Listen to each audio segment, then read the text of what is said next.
Assalamualaikum warahmatullahi wabarakatuh.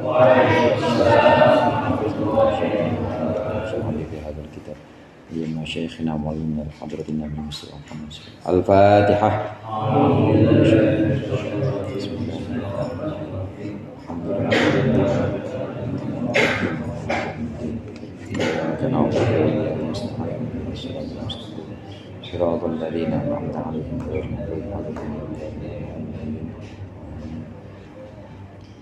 Alhamdulillahilladzi hadana li hadza wa ma kunna linahtadiya laula an hadana Allah.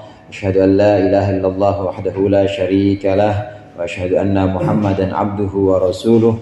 Allahumma shalli ala sayyidina Muhammadin abdika wa nabiyyika wa rasulikan nabiyil ummiyyi wa ala alihi wa sahbihi wa sallim taslima biqadri 'azamati dzatika fi kulli waqtin wa hin. Amma ba'du, segenap jamaah musalla al-jihad yang dimuliakan oleh Allah. Alhamdulillah, malam hari ini kita berkumpul kembali untuk melanjutkan pengajian kita, mengaji kitab Sulamut Taufiq. Mudah-mudahan apa yang akan kita baca dan pelajari menjadi ilmu yang bermanfaat dunia akhirat. Amin ya rabbal alamin. Setelah selesai membahas tentang sholat berjamaah maupun sholat sendiri, kemudian juga tentang hukum-hukum dalam mengurusi jenazah, maka pada pembahasan berikut ini musannif atau pengarang membawa tentang zakat, yaitu salah satu dari rukun Islam. Jamaah rahimakumullah, rukun Islam itu yang kita kenal ada 5. Yang pertama syahadat, yang kedua sholat, yang ketiga puasa apa zakat? Zakat apa puasa? Puasa. Kok di sini zakat? Memang ada 2 pendapat ulama. Kalau mengikuti urutan yang ada dalam Al-Qur'an, pasti kata-kata alladzina yuqimunas shalah wa yu'tunaz zakah. Kalau ada kata-kata orang-orang yang mendirikan salat, kemudian belakangnya pasti menunaikan zakat. Salat, zakat. Nah, urutan yang kita kenal, kalau ada ulama yang mengatakan rukun Islam setelah sholat, yang ketiga adalah zakat, maka mengikuti urutan ini, mengikuti urutan yang ada dalam Al-Quran.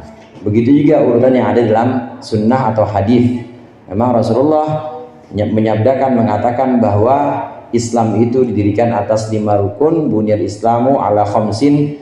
Nah, rukun yang ketiga setelah sholat itu adalah zakat. Ini kalau mengikuti urutan sunnah.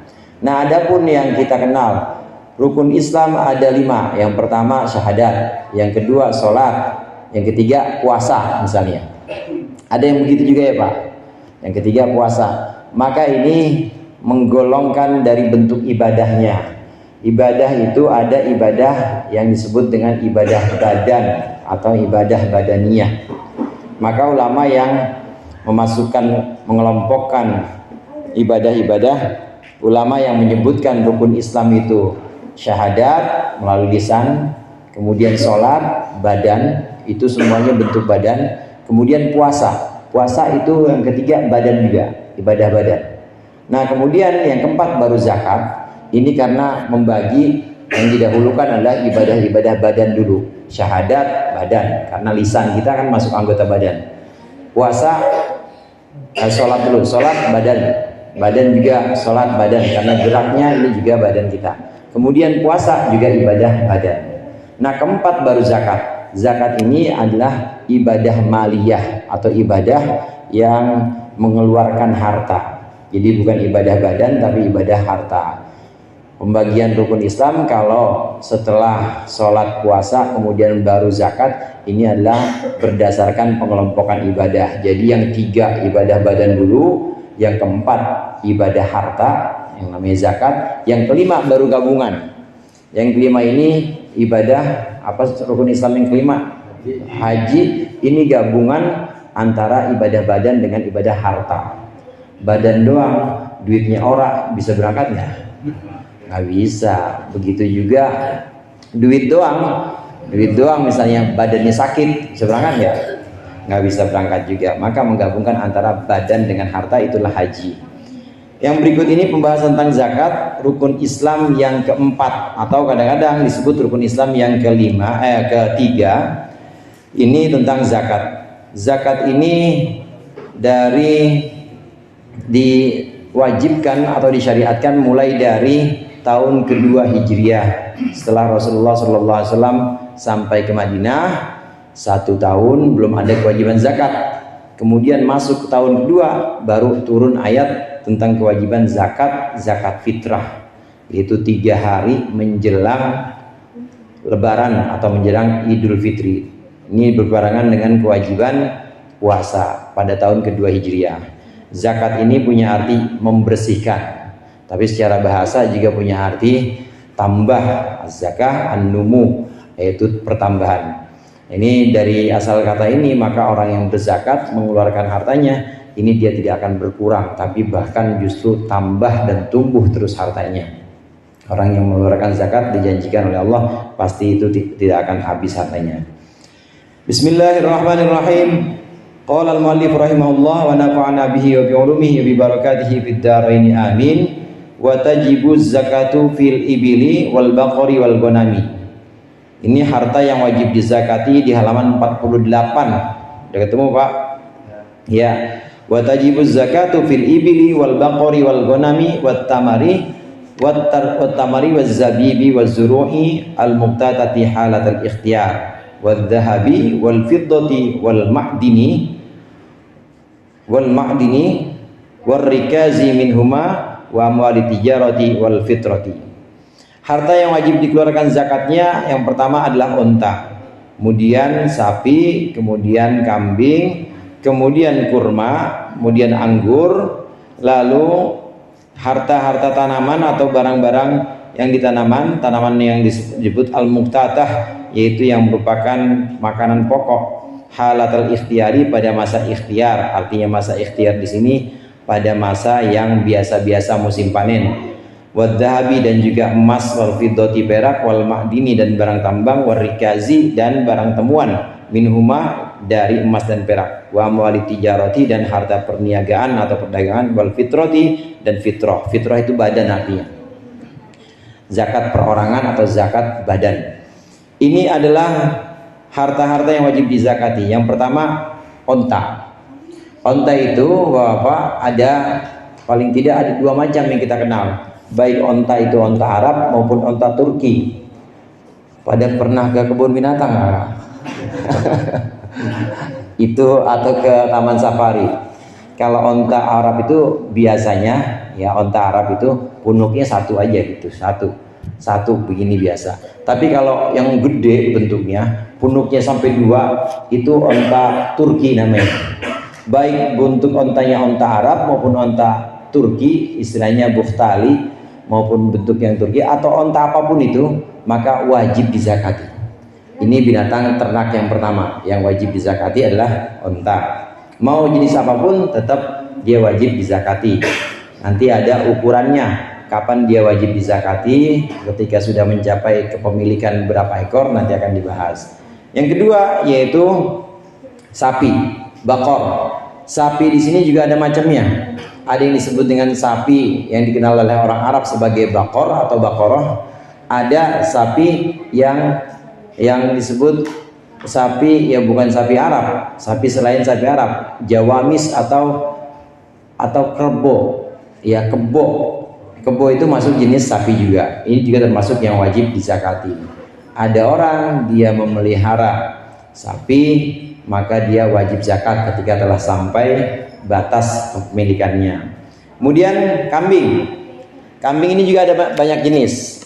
Yang kita kenal kan ada kambing kacang ya. Kambing kacang itu kambing Jawa yang bulunya biasa. Ada yang dikenal dengan jadaah, jadaatul dhani atau jadah. Jadah ini domba. Dua-duanya juga kena zakat. Kalau memelihara kambing atau memelihara domba. Kambing yang saya maksud kambing kacang maupun domba, itu dua-duanya kena zakat setelah memenuhi syaratnya nanti. Kemudian tamar dan zabib. Tamar dan zabib di sini adalah korma dan anggur yang bisa disimpan, karena memang hadirin biasanya korma dan anggur ini awet untuk disimpan. Dia jenis buah-buahan tertentu yang memang wajib dizakati karena memang dia awet jika disimpan. Beda sama buah-buahan yang lain.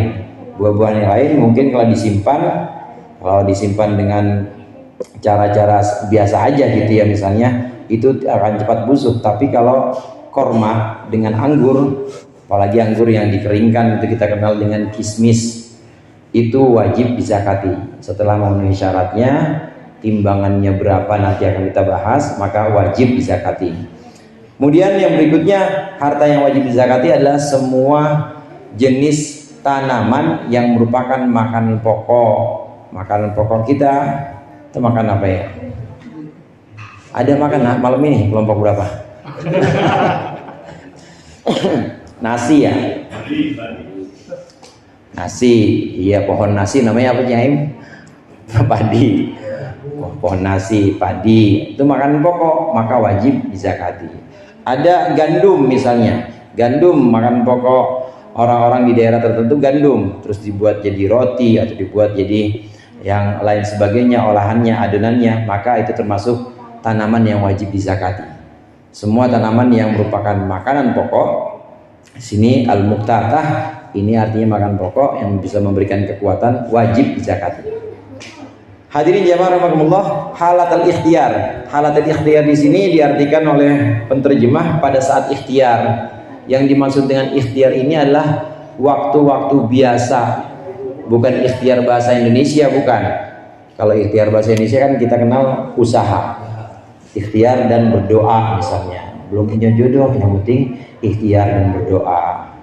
Belum punya pekerjaan, yang penting ikhtiar dan berdoa. Ikhtiar yang dimaksud ini bahasa Indonesia, ini beda artinya dengan ikhtiar yang ada di dalam pembahasan zakat sini.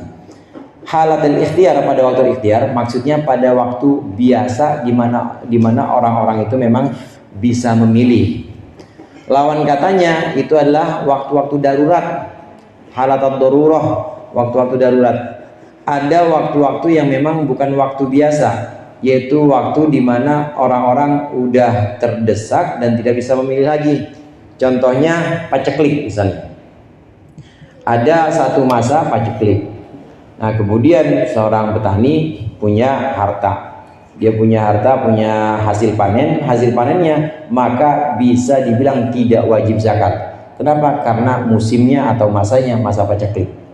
Ini boleh dianulir kata orang sononya. Boleh dianulir atau boleh di apa istilah lain anulir? Di pending. Karena bukan pada musim biasa. Hukum kadang-kadang memang demikian, Pak. Kadang-kadang hukum dalam kondisi tertentu ini bisa dianulir karena kondisi darurat misalnya, maka tidak wajib zakat. Karena kondisi darurat misalnya seseorang boleh makan makanan yang haram seperti bangkai misalnya, darurat. Bangkai boleh dimakan nggak? Boleh kalau buat sekedar menyambung hidup. Tapi kalau kemudian keenakan sampai tahap nggak boleh. Kalau yang diperbolehkan di sini waktu darurat saja. Halatul ikhtiar yang dimaksud di sini dalam keadaan ikhtiar, dalam keadaan biasa-biasa aja, bukan dalam keadaan terdesak seperti paceklik. Maka wajiblah zakat atas barang-barang atau atas tanaman-tanaman makanan pokok seperti gandum, padi dan lain sebagainya. Kemudian yang termasuk wajib dizakati emas dan perak. Emas dan perak ini memang logam mulia istilahnya. Logam yang dari dulu oleh orang-orang, oleh manusia itu memang diistimewakan karena sifatnya yang istimewa juga. Dia nggak karat, sifatnya yang istimewa dan juga tidak mudah lapuk, beda dengan logam-logam yang lain. Maka emas dan perak ini juga termasuk yang wajib dizakati, nanti dengan syarat-syarat yang akan kita bahas berikutnya. Kemudian ma'din, kalau di sini harakatnya ma'dan tapi lebih bagusnya ma'din. Ma'din itu barang tambang. Barang tambang emas maupun perak, maksudnya bukan yang selain emas perak, maka itu juga termasuk yang wajib dizakati. Artinya kalau ada seorang punya kepemilikan harta emas, misalnya dari hasil tambangnya di mana? Di belakang rumah dia. Di belakang rumah dia menemukan ada biji-biji emas. Dan ini dikumpulkan ternyata telah sampai satu nisab atau satu batas wajib zakat, maka wajib zakati. kalau bentuknya emas atau perak. Kalau bukan, di belakang rumah ada tambang apa, pertamak, langsung misalnya pertamak tambangnya, enggak wajib zakati, karena di sini yang diwajib zakati adalah emas dan perak saja. Kemudian juga harta temuan atau rikaz. Di masa-masa dulu itu ada orang-orang yang memang memendam hartanya, sebutan kita harta karun ya. Ini harta peninggalan. Kemudian ditemukan oleh jamaah Al-Hidayah Al-Jihad. Al-Jihad ada yang nemuin harta temuan dari tanah ini, maka wajib juga zakat. Kalau bentuknya emas dan bentuknya perak. Kalau bentuknya HP gimana? Nggak wajib. Kalau bentuknya selain emas dan perak tidak wajib. Kemudian harta perdagangan. Harta perdagangan, nah ini nanti secara umum apapun itu jenis usahanya atau jenis perdagangannya, kalau memang sudah mencapai nisab atau batas wajib zakat, maka dia wajib mengeluarkan zakatnya. Dan yang terakhir fitrah atau badan. Setiap badan kita ini wajib dizakati dengan istilah zakat fitrah, dimulai dari awal Ramadan sudah bisa dikeluarkan, terakhir itu hingga khatib naik mimbar di salat Idul Fitri. Inilah harta-harta yang wajib dizakati. Dengan demikian saudara-saudara, jika ada harta di luar ini, maka memang tidak wajib zakat, nggak wajib dizakati. Orang ternaknya apa? Ternaknya ayam misalnya, apakah wajib zakat? Nggak wajib zakat karena tidak disebutkan di sini. Terus kalau ayamnya itu memberikan dia keuntungan, dijual, nah itu lain hal. Maka nanti terkena kewajibannya adalah kewajiban zakat perdagangan, bukan zakat ayam istilahnya, zakat perdagangan. Dan tanaman-tanaman yang lain, ada orang dia usaha apa, usahanya nanam wortel misalnya. Nah wortel bukan termasuk yang disebutkan di sini, maka meskipun banyak hasilnya dia tidak wajib zakat. Nah kalau hasil yang banyak itu kemudian dijual belikan dan dapat keuntungan, maka itu jadinya zakat perdagangan, bukan zakat dari tanaman wortel itu. Ini pembahasan awal dari harta-harta atau jenis-jenis harta yang memang wajib dizakati. Ada paling tidak ada 8 jenis di sini yang tadi sudah kita baca. Kemudian yang berikutnya zakat binatang ternak. Yang pertama kali disebutkan di sini adalah zakat binatang ternak. Wa awwalu nisabil ibili khamsun wa minal baqari thalathun wa minal ghanami arba'un fala zakata qabla dzalika wala budda minal hauli ba'da dzalika wala budda minas shaumi fi kala'in mubahin wala takuna amilatan fatajibu fi kulli khamsi minal ibili syatun. Kita baca teksnya dulu. Kemudian wa fi arba'ina minal ghanami syatun jada'u dhnin aw thaniyu ma'izin wa fi kulli 30 minal baqari tabi'un thumma in zadat masyiyatuhu ala dhalik fa fi dhalika zaid wa yajibu fa fi dhalika zaid wa yajibu alaihi ya ta'allama ma aujabahu Allah ta'ala alaihi fiha. Awal nisab unta adalah 5 ekor, sapi 30 ekor, kambing 40 ekor. Jika belum mencapai 1 nisab maka belum ada zakatnya dan harus mencapai 1 tahun. Binatang tersebut harus dipelihara atau digembalakan, yang diperbolehkan bukan binatang yang dipekerjakan. Tiap 5 ekor unta zakatnya seekor kambing. Setiap 40 ekor kambing zakatnya seekor kambing. Umur 1 tahun dari kambing kibas, maksudnya tadi saya sebutnya domba, atau 2 tahun dari kambing biasa, kambing kacang. Dan setiap 30 ekor sapi zakatnya seekor anak sapi jantan berumur 1 tahun yang biasa disebut dengan tabi'. Apabila ternak-ternak itu lebih dari jumlah tersebut, maka kelebihan yang sudah mencapai 1 nisab wajib dizakati. Jika belum maka tidak wajib. Seseorang dianjurkan mempelajari tentang hal-hal yang diwajibkan Allah dalam urusan zakat bila dia sudah saatnya berzakat. Yang terakhir dulu saya bahas. Inilah yang disebut dengan ilmul hal atau ilmu yang sifatnya kondisional, sesuai dengan kondisinya. Sering saya jadikan contoh, ilmu itu wajib faridotun, tolabul ilmi faridotun, wajib mencari ilmu itu atas setiap orang muslim. Yang wajib itu yang mana? yang prioritas dulu. Seorang mu'allaf masuk Islam jam setengah 12, maka yang wajib dia pelajari pertama kali adalah ilmu wudu. Karena jam 12 pengen sholat apa tuh? Zuhur. Belajar dulu ilmu wudu, belajar dulu ilmu sholat. Zakat wajib belajar nggak? Nggak, nanti aja. Nah demikian juga orang yang sudah muslim, baligh, merdeka, dia punya hartanya berupa ternak, maka wajib mempelajari zakat tentang hewan ternak ini. Ini bagian terakhir yang tadi kita baca. Nah kemudian perincian-perincian yang tadi sudah kita sebutkan. Nisab pertama, jamaah rahimakumullah, nisab itu adalah batas awal wajib zakat.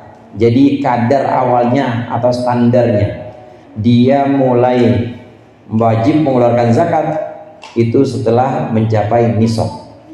Nah disebutkan di sini awal nisab onta itu saat orang sudah memiliki onta 5 ekor. Ada orang miara onta, dia 5 ekor punya, maka wajib ngeluarin zakatnya. Apakah zakatnya seekor onta? Bukan. Zakatnya seekor kambing. Sebutkan di sini zakatnya seekor kambing. Kemudian awal nisabnya sapi atau kebo, awal nisabnya 30. Sapi atau kebo awal nisabnya 30. Seseorang yang sudah punya hewan ternak berupa sapi atau kebo ini 30, maka dia wajib mengeluarkan 1 ekor sapi. Sapi tapi kalau itu beda sama onta. Onta 5. Lah kok Ustaz banyakan ini? Banyakan sapi dibanding onta. Onta 5 aja udah wajib. Meskipun onta 5 sudah wajib, tapi yang dikeluarkan bukan onta. Yang dikeluarkan adalah kambing. Kambing ada 2 macam, baik kambing bentuknya kambing gibas atau domba, sebutannya di sini adalah jadak, atau kambing biasa. Kambing biasa saniyatu maizin atau saniyu maizin. Kita kemarin korban. Ini juga ada 2 macam. Ada yang bentuknya kambing kacang, ada yang bentuknya domba.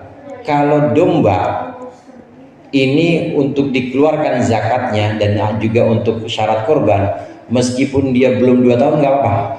Kalau domba, ya domba atau sebutannya sih jada atau dokni, ini boleh meskipun dia belum 2 tahun, asal udah 1 tahun, istilahnya udah kupak juga, udah kupak itu udah giginya udah ada yang tanggal, maka boleh. Nah itulah yang dikeluarkan zakatnya. Begitu juga dalam korban. Dalam kurban adalah kambing yang sudah berumur 1 tahun lebih, belum 2 tahun nggak apa-apa, asal domba. Tapi kalau kambing kacang, saudara, kambing kacang harus 2 tahun, harus 2 tahun, 2 tahun ke atas kambing kacang. Begitu juga dalam zakat yang boleh dikeluarkan itulah kambing yang sudah berumur 2 tahun. Kalau kambing ya kambing kacang. Ini pun tidak tergantung dengan hewan peliharaannya. Contoh begini misalnya, dalam korban itu kan kita harus mengeluarkan hewan atau kambing, sapi dan lain sebagainya yang sehat. Ini tidak tergantung dengan piaraan kita kalau dalam zakat. Jadi andai orang mempunyai onta tadi, punya onta 5, yang 1 sakit, maka tetap harus ngeluarin kambingnya kambing sehat. Nggak boleh ngeluarin kambing sakit. Emang apa sakit? Itu onta saya sakit, keluarin sakit, nggak boleh. Tetap harus dikeluarkan yang sehat dari kambing itu. Nah kemudian bikin pengajian sendiri. Nah kemudian sapi ini adalah 30 ekor. Seorang yang memiliki sapi, batas kepemilikannya atau nisabnya setelah mencapai 30 ekor sapi, maka dia wajib mengeluarkan 1 ekor tabiah. Jamaah rahimakumullah, ada istilah orang Jawa itu anak sapi namanya pedit, ya. Pedit. Kalau anak kebo namanya apa? Gudir. Itu ada umurnya. Ada umurnya yang boleh dikeluarkan buat zakat, itu ada umurnya. Begitu juga yang boleh dibuat kurban, itu juga ada umurnya. Ada istilah di sini tabiah. Kalau untuk yang dikeluarkan zakat, maka boleh mengeluarkan 1 anak kambing, tapi ini adalah anak kambing yang sudah berusia 1 tahun, 1 tahun lebih, boleh. Orang punya sapi 30, maka dia wajib mengeluarkan sapi 1 ekor anak sapi, 1 ekor anak sapi umur 1 tahun.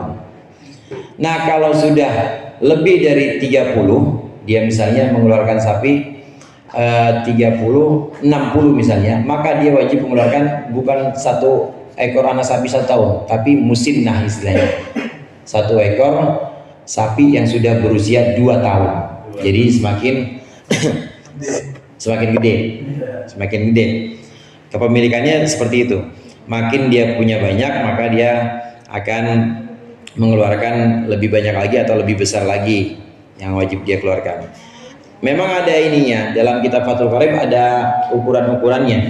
Saya bacakan di sini, diantaranya yang disyarahkan oleh Syekh Nawawi Banten. Untuk sapi itu batasnya mulai dari 30 sampai 40. Mulai dari 30. Sapi itu wajib dikeluarkan zakatnya mulai dari 30. Kambing mulai dari 40. Orang yang memiliki kambing 40 maka wajib mengeluarkan 1 ekor kambing umur 1 tahun kalau kambingnya domba. Boleh. Lah kan saya pelihara kambing kacang, nggak apa-apa. Kambing kacang ngeluarin kambing domba nggak apa-apa, karena itu sejenis. Saya pelihara domba, boleh nggak ngeluarin kambing kacang? Boleh. Tapi kalau kambing kacang harus, kambing Jawa harus 2 tahun. Itu batasannya sampai 40. Nah, yang tadi disyaratkan oleh musannif di sini yang sudah kita baca, hewan-hewan yang barusan kita bahas ini kena wajib zakat selain sudah mencapai nisab atau jumlah tertentu standarnya. Ini juga harus memenuhi syarat, diantaranya harus sampai setahun.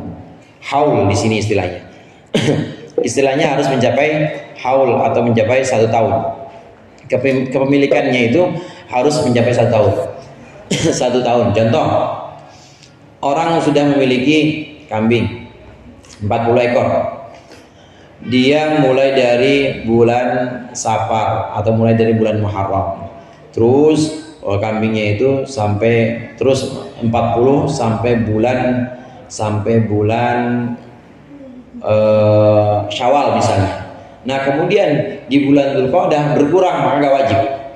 Karena kepemilikannya belum setahun. Harus setahun kepemilikan, namanya haul. Haul ini juga nanti merupakan syarat dari harta-harta yang wajib dizakati yang lainnya.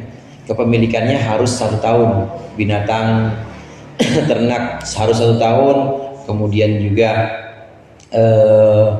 tanaman atau pertanian, zakat pertanian harus 1 tahun. Harus ada kepemilikan itu, kepemilikan yang sempurna dalam 1 tahun. Kemudian syarat berikutnya, ini harus la budda minasawmi fi kalain mubahin.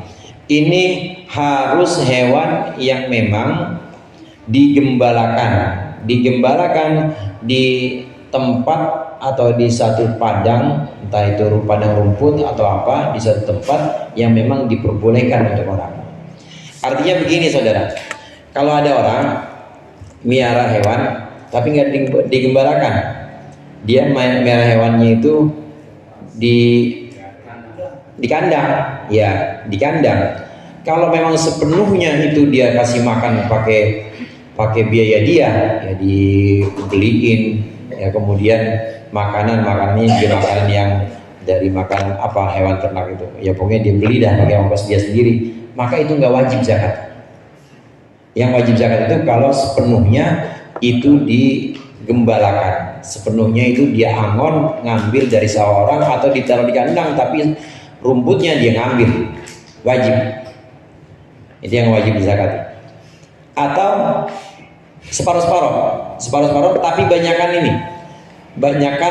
yang dari gembalaannya, dia biaya juga, ongkos juga buat ngasih makan, tapi kebanyakan gratis.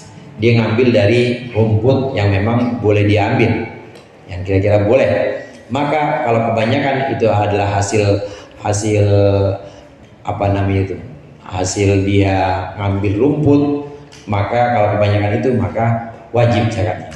Tapi kalau kebanyakan adalah ongkos dia sendiri maka tidak wajib.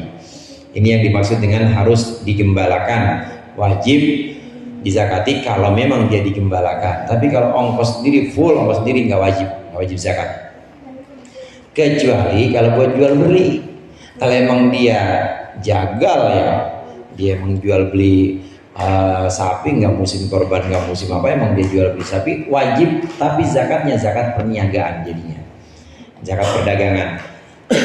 Terus syarat berikutnya, binatang yang ternak yang tadi disebutkan wajib dizakati, itu dengan syarat binatang ini tidak dipakai untuk bekerja.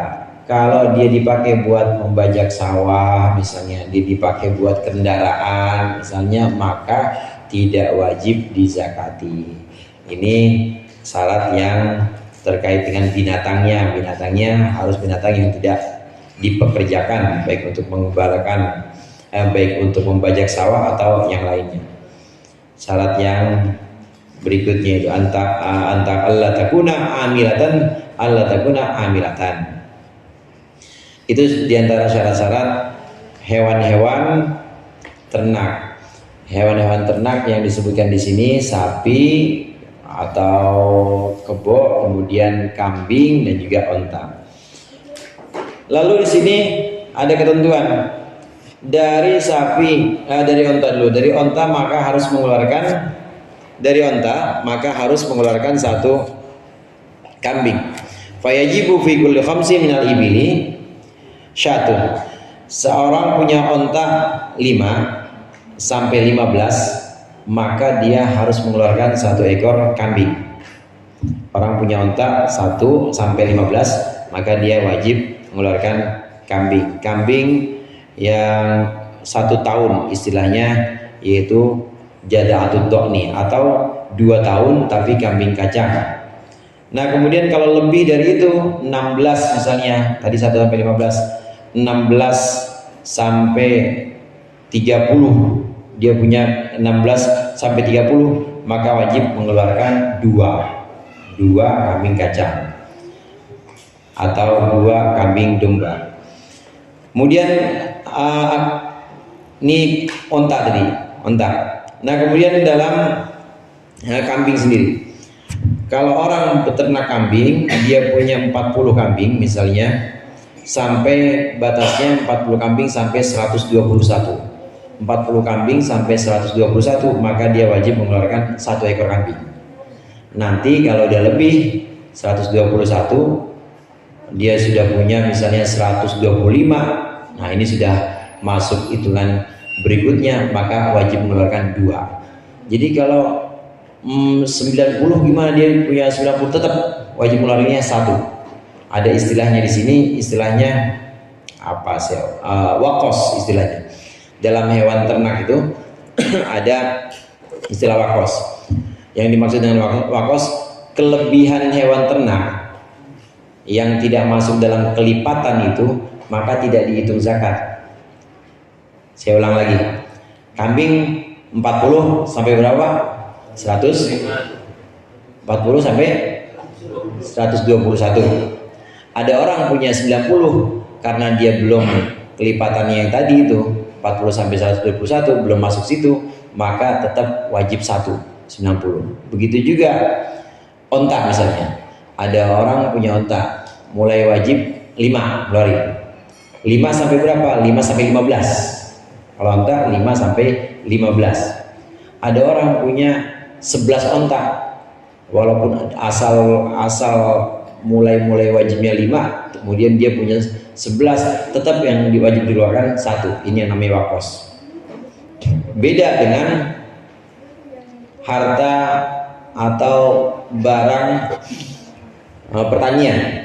Kalau barang pertanian meskipun lebih, maka lebihannya harus dihitung. Orang hasil panennya sudah mencapai nisab, sudah mencapai 5 wasak. 5 wasak itu ya ada yang mengatakan 1 kintal, 930 kilo kira-kira. Nanti akan kita bahas juga. Nah, itu udah mulai wajib tuh. Orang panen 1 kintal. Kemudian ada lebihnya, berapa? 1,5 kintal. Ini bukan berarti 1/10-nya yang dikeluarkan, bukan 1/10 dari 1 kintal, tapi dari seluruh panennya. 1/10 dari 1,5 kintal. Nah, beda sama kambing tadi. Kalau kambing beda sama hewan ternak. Kalau hewan ternak ada kelebihan dan dia belum masuk kepada hitungan kelipatan dari hewan itu, maka tetap tidak dihitung, namanya wakos.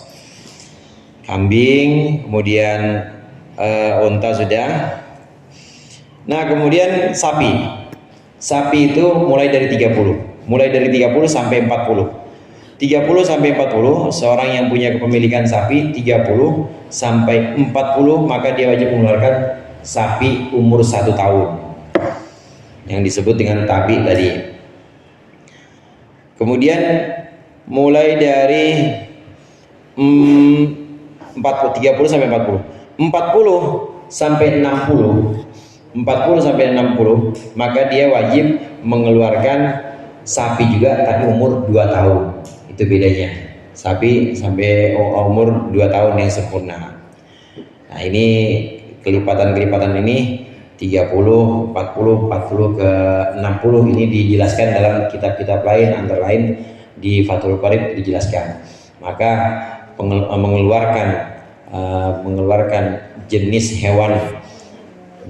hewannya ini juga tergantung dengan kelipatan berapa kepemilikannya dia itu. Nah, ada taniyum ma'izin wa fi kulli talatin min al-baqar tabi'un thumma in zadat masyatu ala dalik fa fi dzalika zaid. Pokoknya kalau udah tambahnya itu sesuai dengan kelipatan, maka harus tambah jenisnya. Dalam pengelompokan usia atau umur sapi itu aja, itu juga ada ininya, ada bedanya. Begitu juga dalam onta itu juga ada yang umur 1 tahun, yang disebut dengan bintu makhot, onta 1 tahun. Kemudian ada bintu labun, ini onta 2 tahun. Kemudian ada yang namanya hikoh ini onta 3 tahun ke atas, masuk ke umur 4 tahun, ini hikoh. Makin lama semakin banyak kepemilikannya, maka yang dikeluarkannya harus hewan yang lebih besar atau lebih tua. Yang lebih besar dan lebih tua. Dan dalam zakat yang dianjurkan itu yang betina, yang dikeluarkan itu yang betina. Kalau korban kita yang dianjurkan apa, Pak? Yang bagus, laki. Nah, dalam zakat ini bagusnya adalah yang dikeluarkan, afdolnya, nggak harus, afdolnya yang dikeluarkan adalah yang betinanya. Beda dengan korban.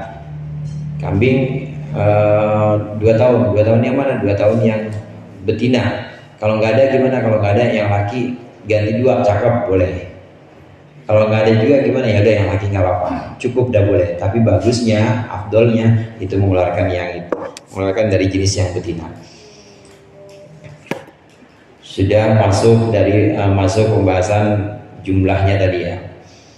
Jadi kesimpulan di sini yang bisa kita tarik, hewan ternak yang wajib dizakati itu jenisnya adalah jenis-jenis tertentu. Yang pertama unta, kemudian sapi atau kerbau, dan yang ketiga adalah kambing. Dan setiap jenis itu punya batas atau nisabnya. Unta nisabnya adalah 5 ekor, mengeluarkan 1 ekor kambing. Kemudian sapi batasnya 30 ekor, mengeluarkan 1 ekor sapi umur 1 tahun, masuk 2 tahun, jadi 2 tahun jalan. Kemudian kambing batasnya atau nisabnya 40 mengeluarkan 1 ekor kambing yang usia 1 tahun, kalau kambingnya kambing domba, atau usia 2 tahun. Itu kesimpulan yang bisa kita tarik dari apa yang sudah kita baca. Zakat tentang hewan ternak. Jamaah rahimakumullah, oleh karenanya hewan-hewan selain yang tidak disebutkan di sini maka tidak wajib dizakati, ya, dan juga tidak ada ketentuannya. Memang tidak ada ketentuannya. Miara kuda, ada yang pernah makan daging kuda? Kuda itu ya halal dimakan, boleh. Kuda boleh dimakan. Kijang boleh dimakan juga, termasuk hewan yang halal dimakan juga. Tapi apakah dia wajib dizakati saat orang memiliki dan sesuai ada 40 kuda misalnya? Enggak wajib. Kijang juga begitu. Bagaimana kalau peranakan dari keduanya? Kalau peranakan dari keduanya ada kambing misalnya, di kawin silang sama kijang, wajib zakat. Wajib zakat kalau dia ada peranakan dari salah satu kambing, salah satu dari 3 jenis ini, kambing, onta atau sapi. Tapi kalau di kawin silang bukan dari yang wajib zakat, ada kijang dikawinin sama kuda, dua-duanya emang gak wajib zakat, maka ada anaknya juga wajib zakat. Walaupun punya 30, punya 40 gak wajib zakat, karena tidak termasuk hewan-hewan yang wajib dizakati. Wallahu a'lam bishawab. Itu saja mungkin pada kesempatan kali ini. Insyaallah kita lanjutkan pada pertemuan yang akan datang. Wallahu a'lam bishawab. Allahul muwaffiq ila aqwamit thoriq. Wassalamualaikum warahmatullahi wabarakatuh.